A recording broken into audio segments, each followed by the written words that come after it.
Greetings adventurers, this is Lorne, your guild advisor, here with the second installment in a series of videos that details the cuts and alterations in the second season of DanMachi, as we head into Season 3 which premieres on October 2nd.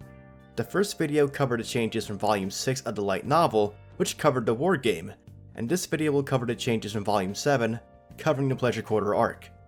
If you have not watched the war game video yet, I suggest you do so before continuing on with this one. Remember, my goal is not to cover every single minor change, but the ones I think deserve to be highlighted.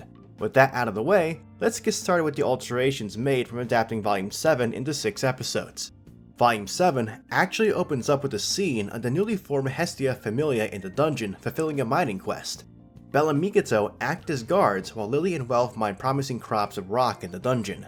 They have a tough time finding the gemstone that was requested, so Belle decides to help with a spare pickaxe, and finds the blood onyx they need immediately. Welf notes that item requests are really easy when Belle is involved, and this likely is due to the special luck skill he received when he leveled from 1 to 2. Season 1 of the anime did not cover this, but at the time he had the choice between 3 different skills, Belle deciding to choose luck based on advice from both Hestia and Aina. This also showcased how much more balanced the party is with Mikoto around. Her Yatsuno Black Crow skill lets her detect monsters within a certain range, a skill invaluable in the dungeon, though it only works on enemies she's previously encountered. Members from Takemikazuchi Familia are known for being well versed in multiple weapons, granting Mikoto a lot of versatility, having adept experience with swords, bows, and spears to name a few. On a humorous note, just like Takemikazuchi Familia did to Belle's group in Season 1, a party of adventurers runs from a horde of monsters and attempts to pass it off to Hestia Familia, but Belle's group is ready this time to run away. Welf makes reference to that past event, and Mikoto apologizes, recalling her shameful memory. The newly assembled Hestia Familia is slowly coming together as a group. I still find it odd how the anime adaptation cuts out this short delve into the dungeon from Volume 7, but made an original one at the start of Season 2. The novel directly transitions into a scene involving Ishtar that introduces the Pleasure Quarter. A bit of the scene is actually featured in the opening of Episode 6, but without the added context that Ishtar has a personal rivalry against Freya as a goddess of beauty. Ishtar as a character was actually introduced in a Dentist in Volume 4, but this was skipped in Season 1 of the anime. I explained some key points in Season 1 that were skipped in a video titled Before You Watch DanMachi Season 2. Also, the end of this small intro to the Pleasure Quarter has a small glimpse at Haruhime, who whispers to herself, 7 more days, as she counts down the days before the ritual that would effectively end her life. The anime has the newly formed Hestia Familia sit down together comfortably in their new home, Heartfire Manor, while Hestia reviews the work done to the Familia home, and reveals that Belle is now level 3 and the captain of the Familia. Rather than the Familia sitting down at the table, the light novel features the crew unpacking their belongings while Gyavnu, a smith god, finalizes the contract with Hestia Familia for the remodeling of the manor.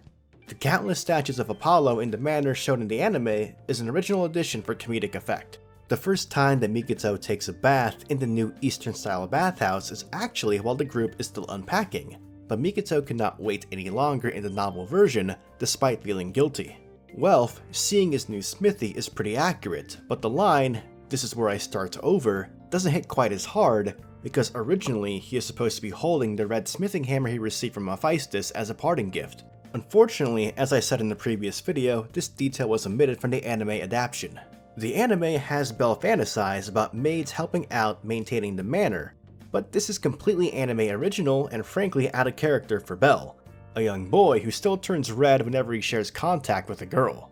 The light novel's version of this is simply Lily walking around the manor thinking they may need to hire help since they can't keep up maintenance of such a large manor with their small familia. She thinks potentially about hiring a maid, but decides against it because she's worried about Belle's wandering eyes. When Belle encounters Cassandra and Daphne, he's supposed to walk up to the gates to talk with them, rather than somehow have a conversation from 50 feet away. He finds it hard to talk to them because he feels guilty about taking over their previous home, but Daphne reassures them that Hestia Familia won the manor fair and square. She reveals that they're looking for a new Familia to join, preferably an average-sized Familia with a decent god. When Belle searches for Cassandra's pillow, he actually feels a hot spot on his back, and notes that it might be his luck skill. Bell gives Cassandra back her pink pillow, can't believe the anime got that wrong, and the former Apollo Familia pair announce they'll be back later. The anime version of the recruitment takes plenty of liberties, playing a far more comedic tone than the novels do. Before they greet the potential recruits, Welf catches Mikoto still damp from her bath, telling her she should hurry up and get ready for the meeting. Both Lily and Welf are supposed to be standing beside Belle and Hestia instead of awkwardly watching from the window. Daphne and Cassandra actually greet Belle as Daphne reveals it was Cassandra's idea to come. Welf warns Belle that having a large familia isn't necessarily a good thing as it means more responsibility. Hestia says she'll interview each person to find out that they're a good fit and also make sure none of them look at Belle with lustful eyes. Hestia does not try to pump up the crowd like in the anime, and there's only a little over 50 people in the novel version unlike the hundreds you see on screen. When Mikoto finds the contract Hestia made with Hephaestus for the Hestia knife, it's not in a box that says do not touch. It falls off one of the storage boxes she puts down to get ready. The reason that everyone leaves after the reveal of the death is not simply because of the death itself, but the fact that Hestia, the Familia goddess, kept something of such magnitude a secret from everyone in the Familia. As I mentioned earlier, Daphne wanted to avoid any suspicious gods. Also, Belle does not somehow get bedridden from this reveal. He's very much involved in the conversation with Hestia Familia afterwards. Hestia declares that the debt is hers alone to pay, and Belle, who is thankful to Hestia for taking on such a debt for him, wants to help her pay it back. Better than directly help her pay back the loan, what Hestia wants the Familia to do is support her by keeping the Familia a safe and happy place. The bathhouse scene with the whole of Hestia Familia is completely original. While it is heartwarming to see how thankful Belle is for his Familia members, having this done in the bathhouse scene was obviously played for comedy and fan service. In the light novel, Chigusa visits the next morning instead of the same night to tell Mikoto about Haruhime possibly being seen in the pleasure quarter. The anime tries to go for an air of mystery to cap off the episode, but having an image of Haruhime drawn in such a lewd manner does not fit that tone of mystery at all. Going into episode 6, Mikoto sneaks out of the Familia home right after Chigusa visits, since they had Chigusa visit at night in the anime. In the novel version, where Chigusa visits in the morning, Mikoto acts very suspicious the entire day, leading to Belle, Welf, and Lily to keep a close eye on her, and they catch her sneaking out. The anime shows kiss marks on Belle as they walk through the pleasure quarter, but it doesn't make much sense because in the light novel, Lily did not allow anyone to get within 2 feet of Belle. Mikoto actually throws someone who is making an advance on her because she's so nervous. Later on, 2 gods flirt with Mikoto and Chigusa, and since they are gods, they don't know how to turn them away. This is when Welf and Lily bail them out. Welf questions why they didn't bring Oka to act as a guard if they were planning to look for Haruhime, but Mikoto reveals that Chigusa has a crush on Oka and would not want him in a place like the pleasure quarter. In the novel, it's actually hidden from the reader that Belle is missing during this whole conversation until the characters realize he's gone, unlike the anime which shows how we got separated. Belle talks with Hermes just like in the anime, but the god does jokingly ask if Belle wants any pointers on picking a girl out. When Aisha has Belle in a hold, it's not exactly clear in the anime, but when Belle notices he can't break free, he's making a note that Aisha had to at least been level 3 to accomplish that, since he just became 3 himself. The novel itself doesn't actually name the Amazons besides Aisha in this scene, so it's nice to see Lena get some dialogue, since she becomes a more important character in the Sword of Artoria novels, beyond what Season 1 of Sword of Artoria covers. However, it was originally Aisha who pointed out the aphrodisiac Belle had instead of Lena. Also, rather than Lena tackling Belle down so he doesn't look at Ishtar and get charmed, though he's immune to it, Aisha issues a strict order for Belle to keep his eyes down. When Aisha and the other Amazons bring Belle to a waiting room, Belle is still objecting to the situation, but Aisha states that he can do this willingly or not. If he wants to fight his way out, he is free to do so. This is also when we see the Ishtar Familia Amazons that double as adventurers known as Berbera. Rather than being casual clothes, Pern is supposed to be seen in black hunting gear in this first appearance. In the light novel, she does not openly reveal that she's the commander of Ishtar Familia, but Belle is able to sense that she's the strongest in the room. There's an extra bit of context that Belle illustrates in the novels. Amazons are a female-only race, so to procreate they seek out partners. Some of the men who are captured by Amazons do not come back the same, which helps explain why Belle is so terrified of the situation. The chase scene with Belle and Ishtar Familia is heavily cut in the anime. It involves a ton of Amazons calling out Belle's location as he struggles to break free of Pern's pursuit throughout the pleasure quarter itself. A lot of the district is destroyed by Pern as she eventually catches up and slams Belle into the ground. Aisha and some other Amazons stop her while Belle manages to retreat to the rooftops. In the novel, when Belle meets Haruhime, she is supposed to lose consciousness on top of Belle rather than fall backwards. While this happens, some of the Amazons looking for Belle open the door and notice Haruhime on top of someone, unable to see if it's Belle. They comment that they're impressed by Haruhime because she's never managed to pin someone down before, and they leave the two of them alone. Also, when Haruhime unbuttons Belle's shirt, it's supposed to reveal his bare chest, not his black v-neck. The anime really cuts a lot of Haruhime's backstory. As Haruhime talks about the Far East, Belle correctly guesses that Haruhime's parents were in the aristocracy. She was disowned by her father when she mistakenly ate an offering meant for a deity, and was then given to a prum who was visiting the estate. As they traveled together, their carriage was attacked by monsters and the prum fled, leaving Haruhime behind only to be rescued by a band of marauders who sold her out to the pleasure quarter of Horario. Belle internally notes that Renards are known as sorcerers in the Far East with very unique magic. Belle wants to do something to help Haruhime leave after hearing her story, but he knows he's in no position to do so when he's deep and alone in Ishtar Familia territory. After Haruhime insists that a prostitute such as herself does not deserve a hero, Belle cannot think of a way to respond because he's been avoiding that reality throughout the entire conversation. When Haruhime sends him off, the anime includes Aisha in this scene as an original addition, which is a bit odd because right now, Aisha should still be insistent on capturing Belle, though it could be illustrating that Aisha sees hope in Belle and that he might be able to break Haruhime free. Similar to the anime, Hestia confronts Belle with the whole Familia present, understanding that he likely did not do anything wrong despite his secrecy, since a mortal cannot lie to a god. She still has to punish Belle because the word is likely to get out that Belle was involved in a chase against Amazons, which resulted in the portion of the pleasure quarter being disturbed. She has to put on the appearance that even the Familia captain is accountable for their actions. The sequences where Hestia Familia discovers a connection between Haruhime and Mikoto is different from the novel. Immediately after Hestia decides to think of a punishment, Belle asks Mikoto what she was doing in the pleasure quarter since they haven't had the time to talk. She mentions that she was looking for a friend from the Far East, and Belle instantly makes a connection to Haruhime, but just before he can address it, Hestia pulls him away and demands that he help around the neighborhood as punishment.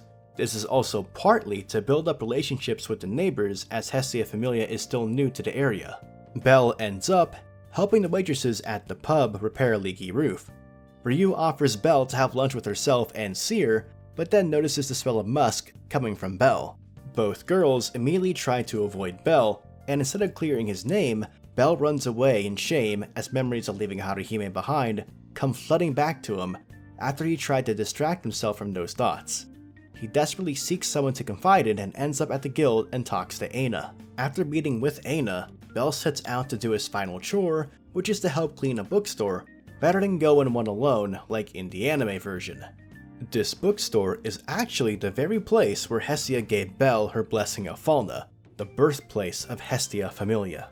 Belle wonders what Haruhime is doing and remembers to ask about her, now that he can speak with Mikoto as the whole Familia helps clean. He then recounts to Mikoto, Lily, and Welf what happened when he found Haruhime the previous night. Belle asks how Mikoto knew Haruhime, and she explains how the members of Takebikazuchi Familia used to play with her long ago. This is when Lily warns them not to think about saving Haruhime. Just like in the anime, Welf calls out that Lily is playing devil's advocate, making sure that any decisions that Belle and Mikoto might make take into account what defying Ishtar Familia could mean. Welf states he does not want to put the Familia in danger, so he agrees with Lily.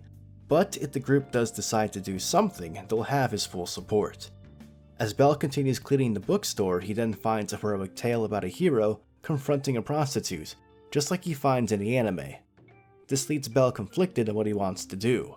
He wants to help Haruhime, but he doesn't want to put his Familia in danger. He just experienced a war game against Apollo Familia, and based on information from Aina, Ishtar Familia is far stronger. Bell felt powerless, but he knew one thing. He did not want to regret meeting Haruhime. The scene with Haruhime and Aisha is slightly anime original. Aisha was not here in the novel, but it does contextualize how Aisha looks after Haruhime. Just like the anime, Mikoto tries to visit Haruhime, but in the novel she disguises herself as a man, likely to avoid being recognized as being from Hestia Familia. It's also much harder for Haruhime to deny that she knows Mikoto than the anime shows. The meeting between the Berbera is largely the same, except they mention concerns about Bell's speed, so the topic of bringing Haruhime to use level boost in the dungeon comes up. Aisha suggests that they bring Haruhime with them so she can at least come outside the pleasure quarter one last time, referring to the Killing Stone ritual. Samura, like many other Amazons, is shown not to like Haruhime and wonders what Aisha sees in her. There's a skipped scene involving Freya and Otaro after Freya learns about Ishtar having her sights on Bell. Otaro asks if Freya plans to take Bell under the protection of Freya Familia, but she says to right now, simply keep an eye on Ishtar. In the novel, Mikoto does meet with Bell after failing to speak with Haruhime, but she tells him she is conflicted because she knows she cannot go alone and help Haruhime because it would endanger the Familia. Bell asks Mikoto more about Haruhime, and she tells him that she was very timid but very kind, always asking her father to donate to Takemizuchi's shrine, where the god took care of orphans like Mikoto, Chigusa, and Oka. The three of them got the blessing of Fauna so they could sneak Haruhime out of her estate and play with her. Haruhime once likened them to heroes, similar to the book she read. Mikoto plans to go to the guild, not knowing what else to do for Haruhime, and Bell decides to accompany her. For some reason, the anime has Bell tell Mikoto that they need to give Haruhime freedom while they still don't have a plan. They don't know about buying a prostitute's freedom quite yet. While Mikoto and Bell start walking towards the guild looking all depressed, Hermes appears before them, wondering if they've had any recent encounters with Amazons while looking very nervous. Hermes notices that Bell and Mikoto are not in the greatest shape and offers his advice. They talk in a cafe named Wish, one typically used for secret meetings. The meeting carries on in a similar fashion to the anime, with Bell and Mikoto excited that they have a way to win Haruhime's freedom by getting enough Valis to buy her release. The anime has Hestia Familia immediately go into the dungeon with Bell and Mikoto motivated to make money, but in the novel, when they go back to the Familia home, they end up getting a special quest from a trading company called Abella. It's explained that sometimes, companies will go directly to Familias to issue quests instead of getting them approved through the guild. Building relationships with companies means discounts and other benefits. Plus, they're offering a reward of 1 million Valis to get quartz from floor 14. It's an enticing offer they can't just refuse. We later find out it's a trap set by Ishtar Familia. When the Berbera are setting up the trap in the dungeon, they are all supposed to be masked so no one can identify them. If Ishtar Familia is trying to secretly kidnap Bell underneath Freya's clutches, it doesn't make much sense for them to walk into the dungeon without disguising themselves. The ambush is a lot more involved than in the anime. The Berbera come to surround Hestia Familia, which pinches Bell's group between monsters and the Amazons, leaving Hestia Familia trapped in a cage. Bell is stuck protecting Lily, and a kick sends him flying outside the cage made of people and monsters. This is when he confronts the level-boosted Aisha, with Bell being confused at her sudden increase in strength compared to the previous encounter. Oh, how the tables have turned, Bell. It's kinda hard to tell from the anime, but Aisha's weapon is actually made of wood, similar to how Ryu's signature weapon Oz Lumina is made of wood, yet extremely durable. The fight against Aisha in the dungeon is altered quite a bit. Originally, Aisha throws Bell down a hole in the dungeon, so there's a low chance of anyone finding them. However, Mikoto's Yamato White Crow skill allows her to sense the presence of people with the same fauna up to a certain range, so she's able to locate Bell. Rather than Aisha dispatching Mikoto immediately, poor girl, the anime did you dirty here. She and Bell attempt a pincer attack, assaulting Aisha from different sides. With the elegance of a dancer, Aisha spins and kicks Mikoto in the chest, while also connecting a roundhouse kick to the side of Belle's face. Mikoto tries to strike back in the middle of this, but Aisha finishes her display of martial mastery by bringing down her heel below Mikoto's neck, knocking her out. As Belle struggles to get back up, Pern comes out of the shadows and bashes his body against the wall of the dungeon. The fight against Aisha in the anime is well animated, but for the most part paints Mikoto as quite weak. When the Berber discussed that Pern took Belle for herself, Ishtar was originally involved in this meeting, including her attendant Tammuz. He states that Pern is known to use aphrodisiac on her victims, and indulges in them until nothing is left. Poor Belle. When Haruhime tosses Mikoto the keys to aid in her escape, Mikoto was still unconscious in the light novel.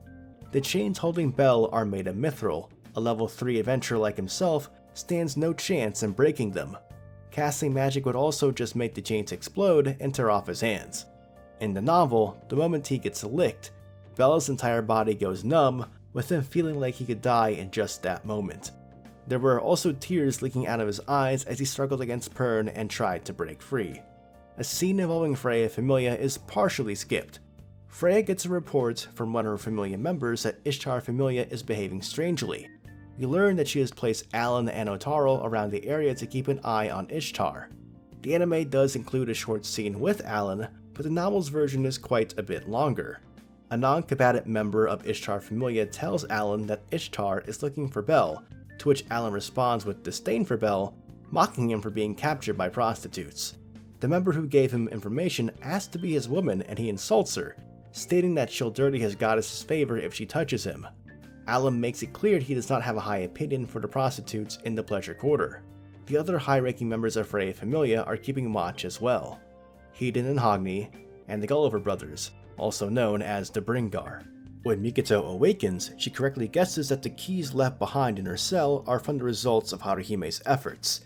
She uses her ninja-like skills taught to her by Taki Mikazuchi, a war god, to sneak around the Ishtar Familia building, and uses her Yatana White Crow skill in an attempt to locate Belle, but notices the presence of the Hestia Familia Fauna coming from something else, the Hestia knife. She locates the knife in a vault along with the rest of Belle's weapons, and she also swipes some flash grenades and smoke bombs. There's a skip scene involving Aisha discovering that Mikoto escaped when Lena was supposed to keep watch. Lena ended up leaving her post to help find Belle, and Aisha realizes that Haruhime must have freed Mikoto. There's also a small scene where Osvi interrogates Hermes on why he was seen in the pleasure quarter. Clearly mad at the possibility that her god was fooling around late at night using the Familia's money, he ends up telling her the truth of what is happening in the pleasure quarter. In the light novel, the killing stone doesn't actually guarantee death. If every single fragment of the stone is brought back together, the soul can be restored, but the chances of that happening are so slim it's pretty much synonymous with death anyway. When Haruhime reveals what her magic choker does, Belle realizes that Haruhime had some important role in Ishtar Familia for them to go to such lengths for someone who seemed so weak. With the light novel context for the Killing Stone, Aisha states that Ishtar promised to bring back all the shards of the Killing Stone to restore Haruhime's soul after the war with Freya Familia is over. However, Mikoto calls Aisha out on this, knowing it's an empty promise. There is no way all the pieces can be recovered after a battle with the strongest Familia. Aisha questions their resolve, not being able to sacrifice everything to save Haruhime, knowing they hesitate because they fear fighting against Ishtar Familia. In the end, Belle and Mikoto run away. When Belle and Mikoto are taking shelter, rather than have Mikoto leave the scene while Belle contemplates on what to do, she is there with him, tears in her eyes as she also struggles on whether or not to try to save Haruhime. While in thought, the light novel has Belle imagine what his adopted grandfather would tell him to do, pushing Belle to go. How could he call himself a man if he can't even save one little lady? Though I still like the anime approach to this as well because it shows Belle deciding to save Haruhime on his own. The anime also includes an original faint shimmer of Belle's Argonaut skill when he makes up his mind to be a hero for Haruhime. When Belle tells Mikoto his intentions in the light novel, he remembers who he envisioned when he first saw Haruhime's golden hair. There's no way he could look at Aiz, his idol, in the eyes if he abandoned Haruhime. Rather than just assuming that his familia will accept what he's doing like in the anime, Bell states that he'll take Haruhime and leave Arario if he has to. Then he'll come back when he's strong enough to protect her. When Mikoto thanks Bell for his decision to save Haruhime, she actually takes his hand, hugs it to her chest, eyes full of tears, with a smile that Bell describes as the most joyous smile he's seen in his life. The anime divides Ishtar Familia talking about Bell getting away and the preparations for the ritual into two separate scenes. This was originally one scene with Aisha telling Pern, rather than Lena, that Bell will come back, that he didn't have the look of a man, but he had the eyes of an adventurer who doesn't know when to give up. When Mikoto and Bell are preparing to rescue Haruhime, they divide up potions and Bell lends Mikoto Ushiwakimaru since her katana was originally broken during the ambush in the dungeon. She also dresses in all black using clothes she took from the Ishtar Familia vault to complete her ninja-like look. Mikoto's interrogation originally happens inside the Ishtar Familia tower. She drops down from the ceiling and threatens an Amazon by holding Ushiwakimaru to the throat instead of a needle. Mikoto remarks how dirty she feels resorting to such tactics, recalling that when Take taught her ninjutsu, he remarked that she had the talent for it but not the right mindset. The anime has Pern order Aisha to come with her when they learn that Bell is attacking the tower, but originally, Aisha orders the other Amazons to chase after Bell while she stays behind because she realizes that Bell is a decoy and that Mikoto is the one likely assigned to rescue Haruhime. However, Pern did not trust Aisha alone with Haruhime and threatened that Ishtar would devour the other younger Amazons that looked up to Aisha if she did not behave. She was forced between staying by Haruhime's side or keeping her fellow Amazons safe from the treatment she once suffered under Ishtar.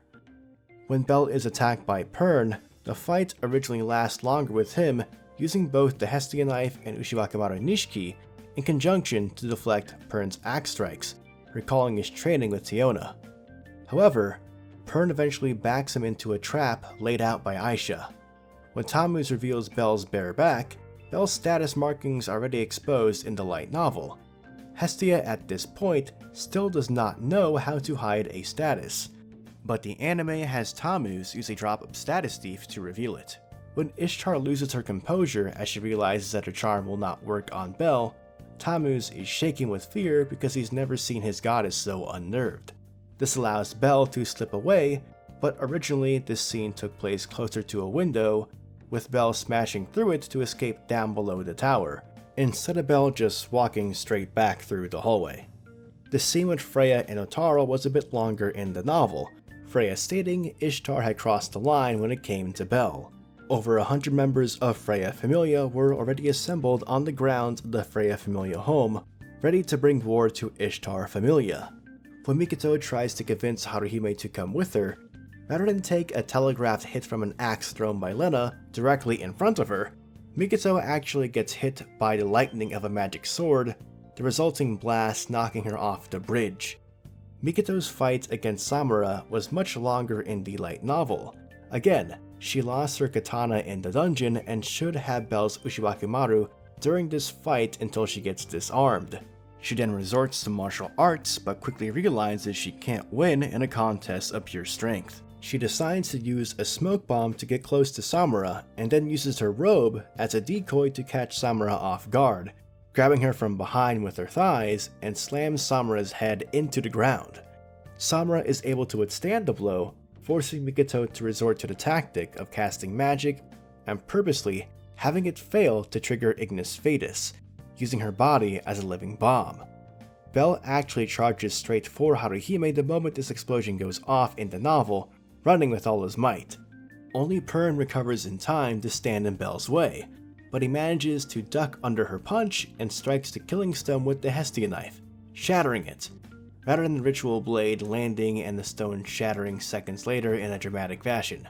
In the novels, Pern never tells Haruhime to cast level boost on her. She's already level 5, she doesn't need it to take on level 3 Bell. Haruhime does start casting it, but Pern believes it's for her, but Aisha realizes Haruhime's true target and calls out the Amazons to stop it, but they are too late. A member of the Berbera charges at Bell with a broadsword, but now level boosted to 4, Bell is able to follow its path and stop the sword in its tracks, grabbing it from the hilt and tripping the Amazon. He then forces the sword into a sweep, knocking back 5 other Berbera. Bell makes his way towards Pern, who knocks him back towards the garden walls, where they continue to fight, unlike in the anime where Bell somehow, without any build-up, destroys the floor of the garden, sending the level 5 Pern down a hole. Originally, Otaro actually caught Mikito as she fell from the tower. She's unconscious, but Otaro lays her down and pours an elixir on Mikito out of respect for sacrificing her body to help her allies. It's really awkward for an anime-only viewer to see Otaro just randomly sprinkle some potion on Mikito out of nowhere. The anime also skips some very short scenes of the high-ranking Freya Familia members defeating many of the Amazons, showcasing how powerful they are. While Freya Familia continues their way inside, Bell and Pern are supposed to continue fighting across the rooftops, and Bell is just able to match her strikes because his speed is about equal to hers when level boosted, but level 5 Ishtar Captain exceeds him in everything else. Pern insults Eyes, which provokes Bell into a huge strike, which Pern avoids, kicking Bell back, tumbling to the ground. Before she can make her way back to Bell and deal a finishing blow, an Amazon alerts her that Freya Familia is attacking. This is when she meets Otaro. The level 7 adventurer actually throws her to the ground several stories from where they are, and the other high-ranking members of Freya Familia surround her. The 2 level 6 elves, Hedon and Hogni, the level 6 Catboy, Alan, and the 4 Prum brothers, the Bringar, all level 5, in addition to Otaro. Pern insults Freya, just like in the anime, but instead of just Otaro, she arranges all of them, and let's just say she doesn't make it out alive in the best condition. Something that really bothered me in the anime is that they made Tamu scream just before he grabs Freya. It's not exactly a sneak attack when you announce it. In the novel, he holds his breath and is mentioned to be a heartbeat away from grabbing Freya's neck. However, Freya turns around as if she always knew he was there and charms him on the spot, rubbing her hand across his cheek.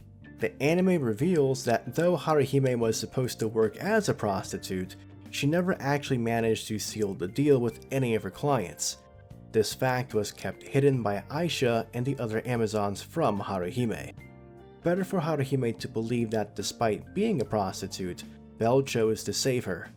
However, in the light novel, Aisha actually reveals this to Bell right before they start fighting, saying that any acts that Haruhime thought she might have done were probably frisky dreams she had after passing out.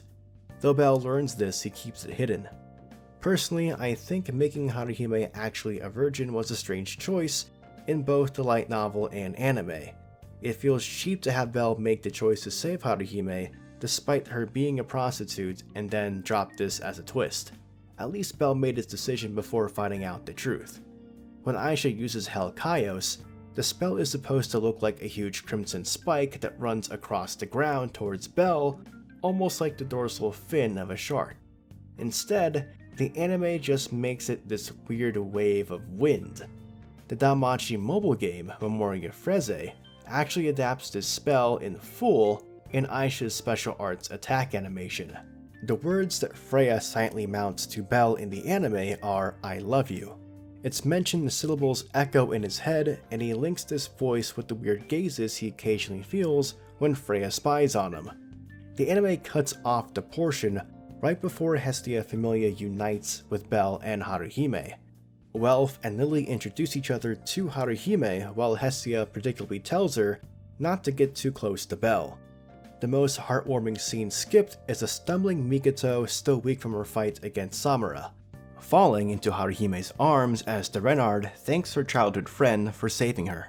The citizens of Arario don't take the loss of the Pleasure Quarter too well, and the guild forces Freya Familia to pay a huge fine for the damage they caused. Freya herself was summoned to the guild, but her only response was, "I see." Seeing that Freya did not care for the penalties, this causes uneasiness towards Freya among both deities and mortals. The cuts and alterations in the Pleasure Quarter arc aren't quite as severe as the ones made in Wargame due to having more episodes, but some alterations are still quite questionable, inserting an original fanservice scene during the recruitment episode while also straying from Bell's character being one of them. Naturally, like most light novel adaptations, background information about the world and characters is lost, like Chikasa's crush on Oka and the bookstore being the birthplace of Hestia Familia. A lot of the fights were shortened or cut, such as the Ishtar Familia chasing Belle around the Pleasure Quarter, or his actual fight against Pern. The character that suffered the most, however, was definitely Mikoto. Every fight the anime adapted with Mikoto failed to showcase her skill as a fighter. She looked helpless against Aisha, looked foolish for taking an axe that was thrown right in front of her on the bridge with Lena, and the anime did not show her amazing leg wrap against Samura. Hopefully Season 3 treats her better. And that concludes the skips and alterations I wanted to highlight from the Pleasure Quarter arc.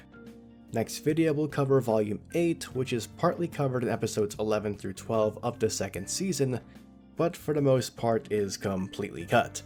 Those 2 episodes account for what is maybe 20 to 30% of the actual content in the novel. Expect a lot of short summaries. As always, I highly encourage you to read the light novels if you truly enjoy the DanMachi franchise and want to learn more about the characters and the world building that doesn't get covered in the anime form. Please look forward to the next video. If you like this video and want to see more DanMachi content, go ahead and sub to the channel, follow me on Twitter, and join my Discord. As always, continue enjoying your time avenging Ario and the dungeon. This is Lorne, your guild advisor, signing out. 風に揺らいでゆく鈍色の光照らす世界で今選ぼうその正義を